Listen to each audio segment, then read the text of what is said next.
আবদার মামার বাড়ির আবদার মানি না মানব না মামার বাড়ির আবদার।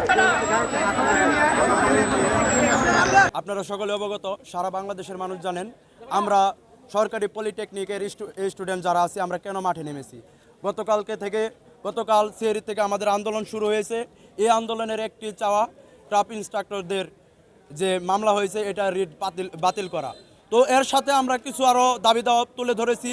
সারা বাংলাদেশে জেনারেলদের বিশ্ববিদ্যালয়ের অভাব নেই, কিন্তু আমাদের কারিগরি সেক্টরে আমরা যারা আছি আমাদের 49টি সরকারি পলিটেকনিক ইনস্টিটিউট এবং 200-এরও অধিক বেসরকারি পলিটেকনিক ইনস্টিটিউট আছে।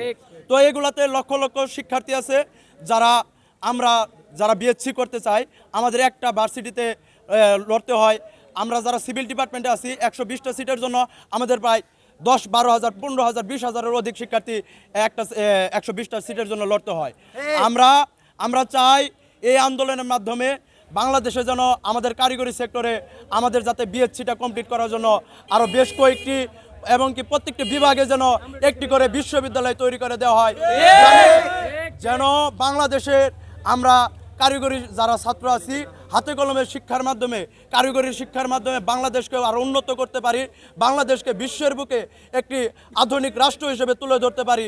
এই লক্ষ্য করে আমরা প্রধান উপদেষ্টা ডক্টর ইউনূস মোহাম্মদ সাহেবের কাছে আমরা আবদার রাখতে চাই, দাবি রাখতে চাই। আমরা পলিটেকনিক শিক্ষার্থী যারা আছে আমরা দাবি রাখতে চাই প্রত্যেকটি বিভাগে একটি করে কারিগরি প্রকৌশল বিশ্ববিদ্যালয় তৈরি করার জন্য।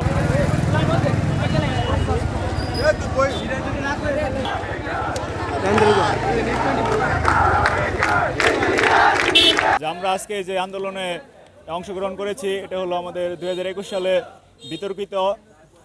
বিতর্কিতভাবে নিয়োগপ্রাপ্ত ক্রাফট ইন্সট্রাক্টরদের বিরুদ্ধে। ওনারা এখন চাচ্ছে যে তাদের 10ম গ্রেডে ওই পদোন্নতি দেওয়া হোক, কিন্তু এটা একমাত্র ডিপ্লোমা প্রকৌশলীর জন্য 10ম গ্রেড।